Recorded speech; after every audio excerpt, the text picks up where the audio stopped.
Okay, year of learning Sue and Arnie Garelick in memory of Malka Proman and Philip Mann. And Yisrael David ben Arav Tzvi Hirsch, Beryl ben Arav Tzvi Hirsch, Yosef Meir ben Arav Tzvi Hirsch, and Yerivka Perel Razna Bas Arav Tzvi Hirsch. And in memory of family murdered in the Holocaust. Arav Tzvi Hirsch ben Shlomo Yaakov, Sarah bat Ephraim, Yisrael David ben Arav Tzvi Hirsch, Ephraim ben Arav Tzvi Hirsch, Adia bat Harav Tzvi Hirsch, Miriam bat Harav Tzvi Hirsch, Pesel bat Harav Tzvi Hirsch, Shalom ben Harav Tzvi Hirsch, Shlomo Yaakov ben Harav Tzvi Hirsch, Shmuel ben Harav Tzvi Hirsch. She'll share her children and grandchildren. In memory of her uncle, founding member of BRS, Dr. Israel Brook, Yisrael ben Arav Akiva, Marsha Federbush and family. In memory of her husband, Dr. Oriel Paul Federbush, Oriel Pinchas ben Arav Shimon, Sharon and Fred Liska, their family and many friends. In memory of her dear mom, Harriet Friedman, Edel Bas Yaakov, Leslie and Gail Kaplan, in memory of their parents, Harry and Marjorie Sedell, Irving and Pearl Kaplan, friends of Avi Gitler, Avram Meir ben Shimon, and Martha Gitler, Charna Bas Yeshaya, friends of Toby Paris, Sarah Tova Bat Yisrael Dove, friends of Malka Levy, Malka Bat Yosef, friends of Joe Wolf, Yosef Ben Chaim, Charlie Gelfenstein and Sam Levine. In memory of Ramona Levine, Rachel Mata Bas Asher.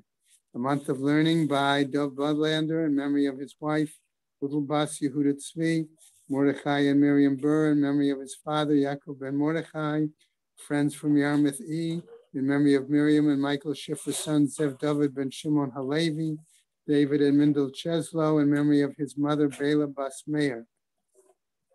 May Shamas have an Aliyah, Crank Rafia Veldi Yeshiva Shema Tzliah, and L'chol B'nai Israel, a good Gaben Shtiar. Oh my. Okay.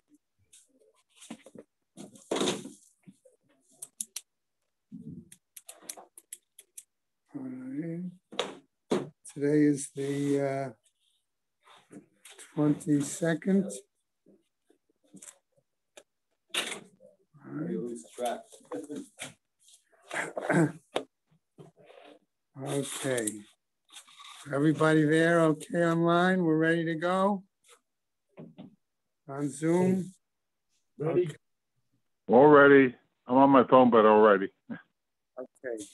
All right. I'm going to start us from the top of the Amud, more or less, with the new Mishnah, and we'll try to get rolling as much as we can today. Okay? Okay. Matnitin. Okay, our Mishnah is going to continue to discuss issues with regards to boards and roofs. All right, remember we said at the end of the last Mishnah that a roof that had boards of 4 tfachim wide was considered more like Ruvain. No, what are you sitting back there?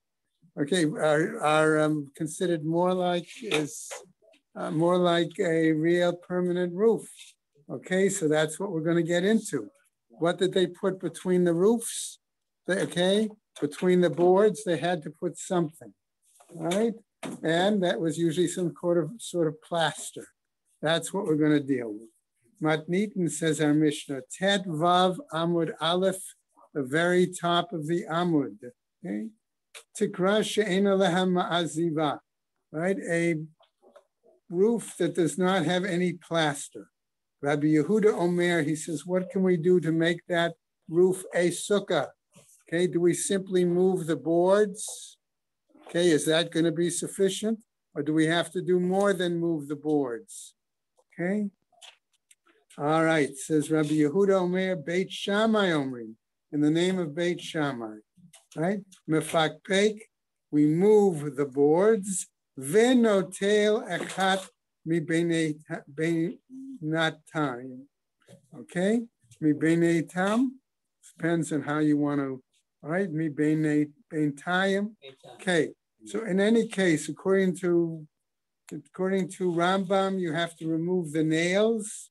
Okay, that's what mefakpek means. According to other meforshim, it simply means to move the board. Okay. Right, in any case, all right, and second criteria, by Rabbi Yehuda in the name of Beit Shammai, you have to remove every other one. Beit Hillel Omrim, says Beit Hillel, Mefakpek, we can either uproot them, all right, move them, or, Notel Echad Mibein Time, or remove every other one. So it's either or for Beit Hillel, it's both, two criteria for Beit Shammai according to Rabbi Yehuda. Keep that in mind. Rabbi Meir is going to say as follows, Omer, Notel echat mi beintayim ve'eino mefakpek. Rabbi Meir holds that you remove every other board and you do not need to move. Okay? So that's the Mishnah. Okay? Well, it doesn't say. Right? Well, if you remove one, it doesn't say. The Mishnah doesn't tell me that. Okay? Bish Lema, says the Gemara. Beit Hillel, that seems viable. Beit Hillel's reasoning. Why? Ta'amayu mishum ta'aseh v'lo min ha'asui. Why? Because they follow their rationale that it says you have to do, you have to make it, right? Not from something existing. If you simply move them or pull out the nails, whatever, avid le ma'aseh. Therefore, you are doing an act. And that fulfills the requirement of ta'aseh, right? Inotel echat mi beintayim. If you move every other board, what happens? Avad b'ma'aseh. Again, you've done an act that, again, according to Beit Hillel, fulfills that requirement. Sam's not here this morning, right? Okay, find out. Beit Shammai, says Beit Shammai, my time, what's their reasoning? If it's because of you have to do an act and not from the existing, asks the Gemara, then one act would apparently have been enough. One action should be sufficient, right? Why do they require two? Remember we said they had two criteria, right? If you're going to say it's because of the issue of the decree regarding a ceiling, okay? Benotel echad mi beintayim sagi. Then removing one board in between the others should have been enough. Le'olam mishum gzerat tikra. So therefore we have to assume that Beit Shammai's view based on Rabbi Yehuda is that it has to do with the decree of ceilings. Vahachi ka'amar, and this is what he means to say. Afal pi shemefakbek, even though you might move it or remove the nails or whatever, what happens? Inotel echad mi beintayim. If you move every other one, and yes, that's okay. Ilo, lo, and if you don't do it, nisht good, he says. Ihachi, ema seifa. And therefore, what about, I would say, the end of the Mishnah, where it says there, Rabbi Meir says, right, notel echad mi beintayim, that you remove every other board, aval lo yifakbek, but you don't have to move them up on, what's the word, Michael, you used? Lift up, pull up the boards, and remove the nails, etc. Okay, now, what happens? No, we're talking about a real roof.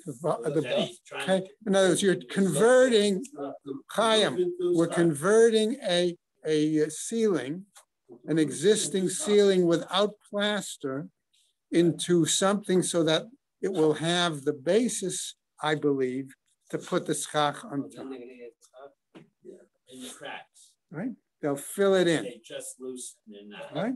Okay, now what happens? Rabbi Meir Hainu Beit Shammai. If that's the case, there seems to be no difference then between Rabbi Meir and Beit Shammai. Okay? Hachi Kamar. This is what it means to tell us. Lo nichlaku Beit Shammai or Beit Hillel b'davar zeh.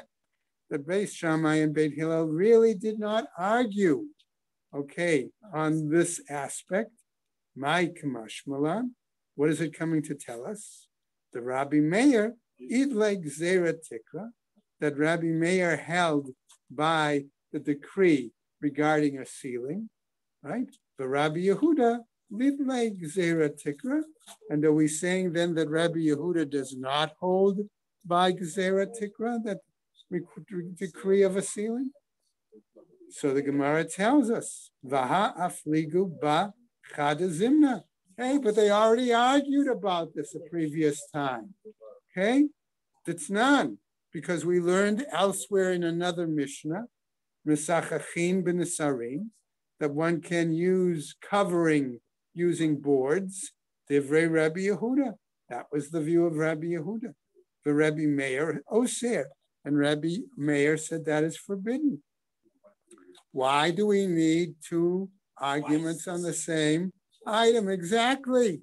Right. Amar Rabbi Chia bar Abba, Amar Rabbi Yochanan. He says in the name of Rabbi Yochanan, Reisha, remember back when there was all Mishnayot and then the Gemara was separate. Okay, we got to remember that that's how the original texts of the Gemara were written. You had all the Mishnayot. Okay, so therefore, Reisha earlier, B'nesarin Mishupin Askina.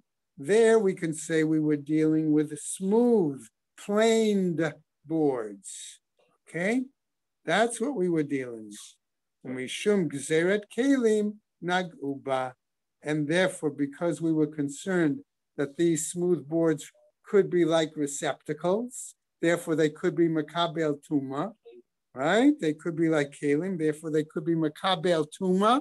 And one of the issues we say is that the ceiling or the schach cannot be Makabel Tuma whatsoever. They really can't be. It's a gezerah, right? Because like a cutting board, which is smooth, even if. Okay. Rabbi Yehuda Amar Rav, and Rabbi Yehuda, the name of Rav, says to Amar Sachacha b'chaitzim zecharim ksherim. And there we find that Rabbi Yehuda said in the name of Rav, if we were using male arrows to as the, okay, right, all right, then it would be valid. B'nekevot, all right, the other kinds, right, which has a base kibul, exactly, basula, it's invalid. V'lo gazar zecharim, but we did not make a decree forbidding male arrow shafts because of female arrow shafts, right? Hachanami, here too we might say, lo nigzar nisarim atu kelim. We may not necessarily want to be quick to make a gezerah, to say that smooth boards, okay, are perhaps susceptible to becoming kelim, okay, and therefore susceptible to becoming tuma, right? Elek al karchach reisha plige b'gzera tikra. But therefore we must come to the conclusion that at the earlier part that they were dealing with this issue of the decree regarding a ceiling, v'seifa plige b'gzera tikra. And at the end, they're also dealing with the issue of a possible decree regarding and then what are they arguing? Here's our question. And therefore, why then we say that they're arguing on the same issue two different times? Gemara is going to tell us an answer. Seifa. At the RN section, Rabbi Yehudi Hidika Amarle, the Rabbi Meir. This is what Rabbi Yehuda could say to Rabbi Meir. Amaika Isart b'nesarim mishum gzera tikra. Why are you forbidding? Okay, because of the decree of possible ceilings. This is the rationale that's presented by Beis Shammai. Ubeit Hillel lo gazri. But Beit Hillel does not hold that decree. Okay? They don't decree it. Va'amar Rabbi Meir. And Rabbi Meir could come back and answer to Rabbi Yehuda. Lo nichlaku Beit Shammai uBeit Hillel b'davar zeh. That's not what they're arguing about. It's not two separate arguments. It's really one single argument that they're arguing about, namely, Hanechel Rav. That's acceptable, okay, according to the view of Rav, where he said, Amar machloket b'sheyesh behen arba'a, where he says that the whole argument between Rabbi Meir and Rabbi Yehuda, and even Beit Shammai and Beit Hillel, is in regards to boards that have a width of 4 tfachim. The Rabbi Meir it leg zera tikra. That Rabbi Meir therefore holds the decree of sealing. The Rabbi Yehuda lit leg zera tikra. And Rabbi Yehuda does not hold by a decree of sealing. Ela l'Shmuel.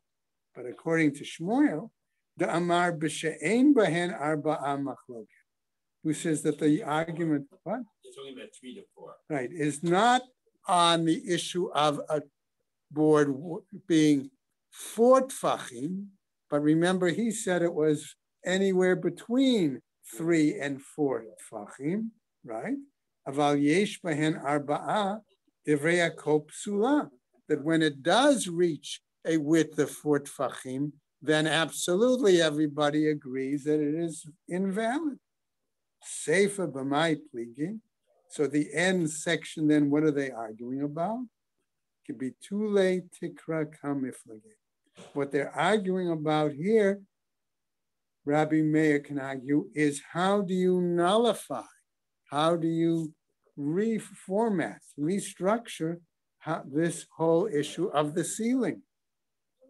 Mar savar batla bahachi.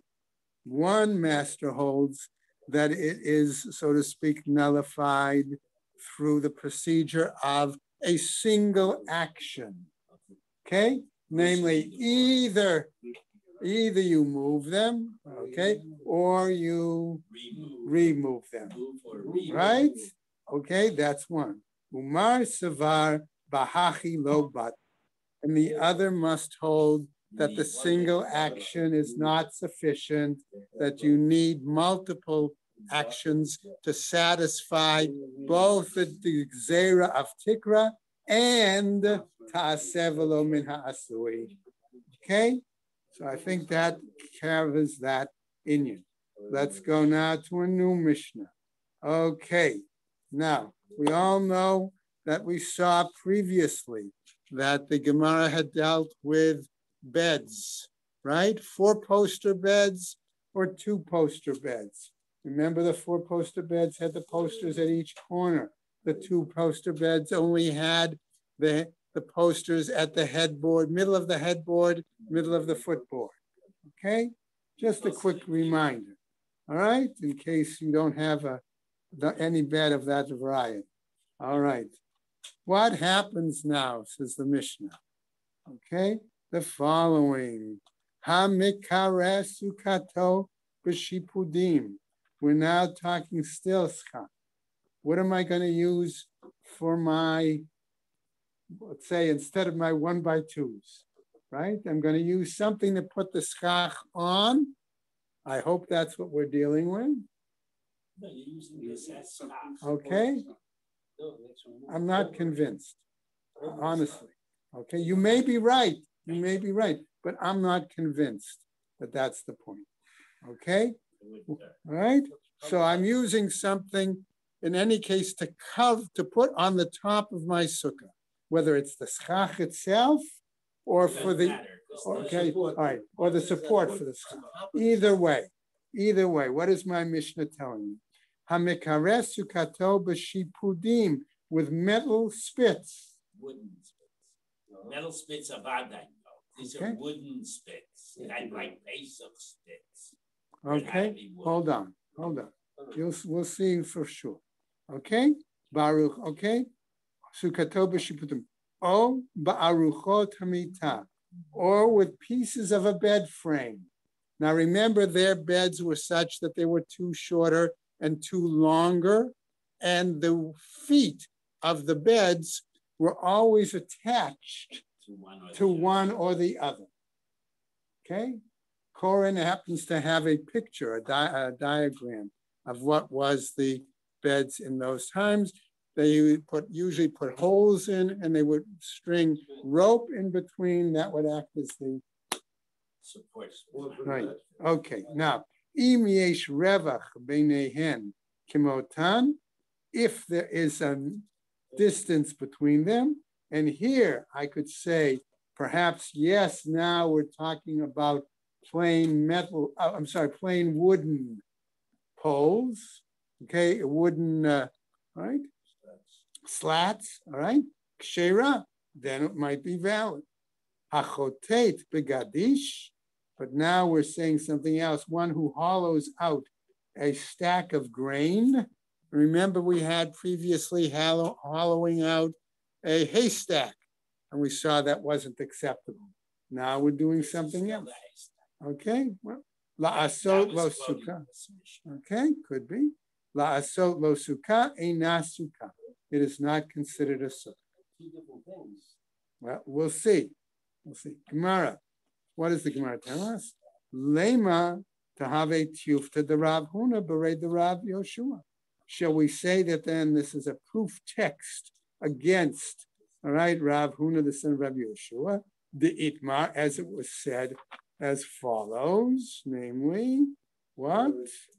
Okay, we're dealing now with protz ke'omed, a situation where we're talking about Shabbos domain, right? Where if the question of the size of the breach in a wall, all right, the standing versus the standing section of the wall, all right, what makes it a valid partition or not? Okay, is the breach smaller than the standing amount? Is it larger than the standing amount? Is it equal to the standing amount? Okay, so what is he saying here? He says, porotz ke'omed, that when they're equal, that partition is still valid. Rav Papa Amar Mutar. Rav Papa there says it's permitted. Rav Huna Berei the Rav Yoshua Amar Asur. And he said it is forbidden. Okay? So, is this then a proof text against that view? Amar lach Rav Huna Berei the Rav Yoshua. He could say, Mai kmotan. What about a situation where we say, right, that it is more or less equal? Benichnas v'yotze. Maybe we say you can enter and leave it. Okay? Is it kosher sach or unkosher? No? What? Nichnas v'yotze here means you're using pickets, like a white picket fence. Yeah. There's no crossbar. Right. And the pickets are, say, 2 tefachim, and the gaps are 3 tefachim, and the gaps are 3 tefachim. So he's saying you have to be able, if you can stick a new picket in between, that's a raya that even though you think they're identical, they're really not, because there's room for the new picket. Okay, let's. And therefore, okay. it's 49.51. All right, okay, so let's carry that over to the following. All right. If we're talking about Shabbat and we're talking about making a partition in Shabbat, Michael's point is if we take the example of a fence, to use that area, to define that area, and we use a picket fence, how much space is there between 2 existing pickets that you can put something else in there? My use of that parallel is to now say, instead of, since while that talks about Shabbat, okay, what now we're going to flip it up and make it on top of a sukkah. What about space between the supports on the sukkah? Okay, what about the space in between there? Can we say the same concept with regards to that same Shabbos wall to put in something in between existing pickets?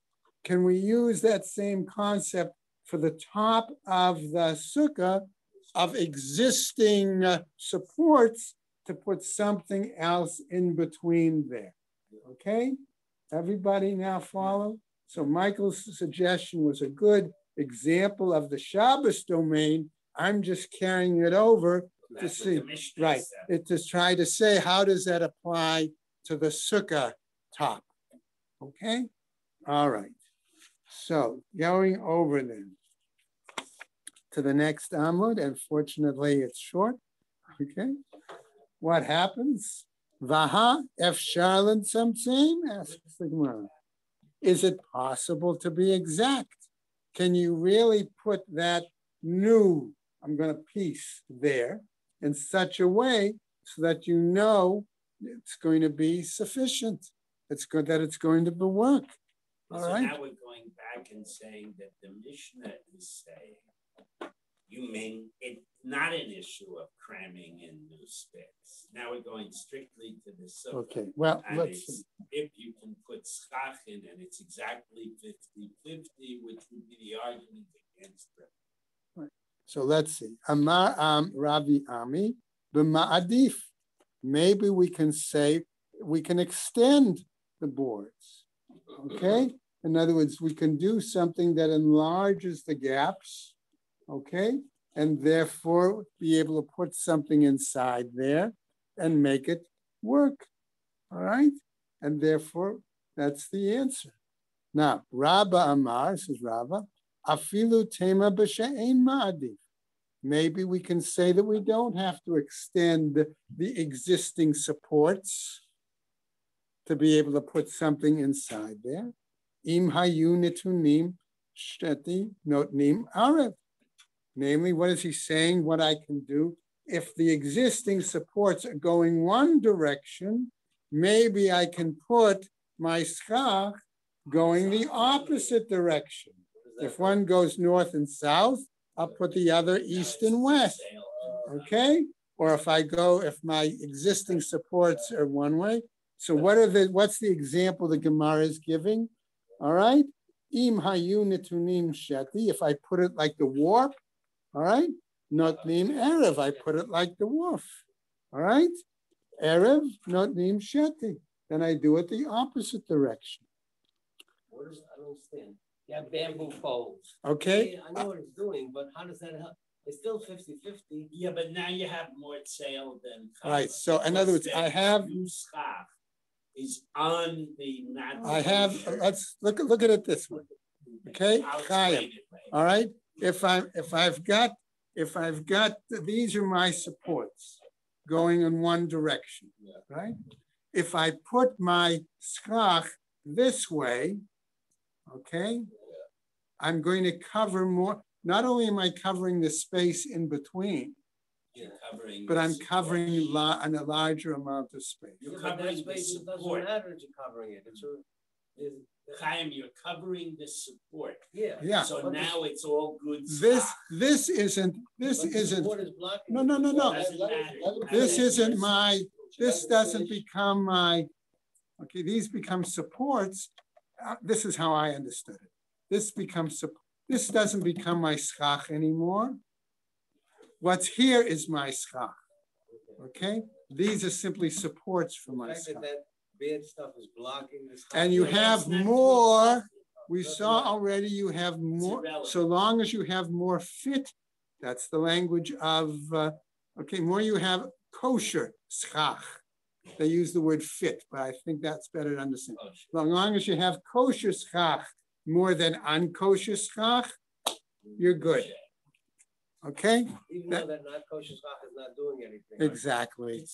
It's not even acting. It's not acting as schach. It's simply support. The first time you were using it as schach and it's bottled today. Okay. But all right. Now it's non-existent. Okay. Right. So now it's simply, okay, it's no, I want to say not exactly, but the same way that the top of the frame, okay, you also have to put, right? You have, if you have, right? Okay. Right. Okay. Ba'oba aruchot hamita. What about those bed frames? Okay. What's the problem with those? Remember, we said that the feet of the bed are usually still attached to either the longer frame or the shorter frame. Okay? So what happens? Lema Messiah Leila Rabbi Ami Bar me. Shall we say then that this statement is a supporting statement to Rav Ami Bar Tavyome, right?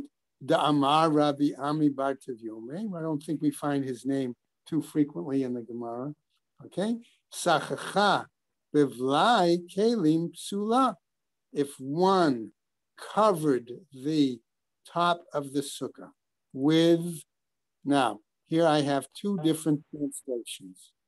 Okay, if you look at Art Scroll, it says worn out pieces of clothing as the translation. Okay, and footnote number 6, patches of fabric less than 3 finger breadths square. Right? That's the note in, right? So it's pieces of cloth. Koren did not translate it that way. They translated simply as vessels. Now, what I mean by vessels? What kind of vessels could I put there? A wooden bowl. Could be pieces of wooden bowl. What? Could be. All right. Then I had to ask myself, what about pieces from a broken clay pottery? Yeah, but that's broken clay pottery. It's not going to do it. But it's not makabel tuma then if it's broken, right? Not, okay. So I'm just trying to figure out why did Koren use that. Okay. I happen in this case like Art Scroll's translation better. Okay.